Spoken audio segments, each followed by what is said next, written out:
తెలుగు రాష్ట్రాల్లో వింత వాతావరణం నెలకొంది. ఒకవైపు ఎండలు మండిపోతుంటే మరోవైపు అకాల వర్షాలు ముంచెత్తుతున్నాయి. రాష్ట్రంలో వేడిగాలులతో పాటు పిడుగులతో కూడిన వర్షాలు కురిసే అవకాశం ఉందని ఆంధ్రప్రదేశ్ విపత్తుల నిర్వహణ సంస్థ అప్రమత్తం చేస్తోంది.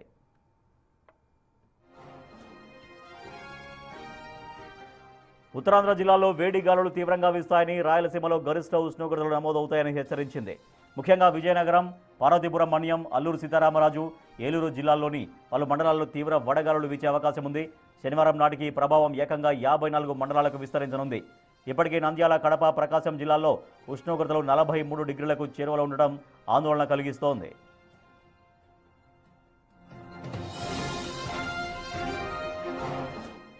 తమిళనాడు నుంచి తెలంగాణ వరకు విస్తరించి ఉన్న ద్రోణి ప్రభావంతో ఏపీలో అక్కడక్కడ వర్షాలు కురిసే అవకాశం ఉంది. విశాఖపట్నం, అనకాపల్లి, కాకినాడ, కోనసీమ, అన్నమయ్య, చిత్తూరు జిల్లాల్లో పిడుగులతో కూడిన తేలికపాటి నుంచి మోస్తరు వర్షాలు పడతాయని అంచనా. ఈ అకాల వర్షాల వల్ల రైతులు తమ పండించిన పంటను కాపాడుకోవాలని, పిడుగులు పడే సమయంలో చెట్ల కింద లేదా బహిరంగ ప్రదేశాల్లో ఉండవద్దని అధికారులు సూచిస్తున్నారు.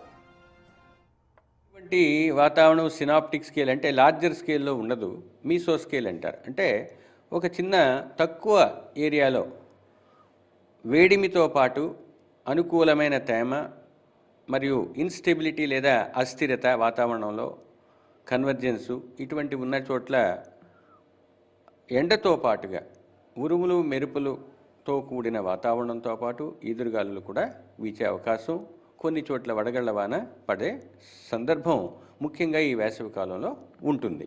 ఇటువంటి వాతావరణం సినాప్టిక్ స్కేల్ అంటే లార్జర్ స్కేల్లో ఉండదు, మీసో స్కేల్ అంటారు. అంటే ఒక చిన్న తక్కువ ఏరియాలో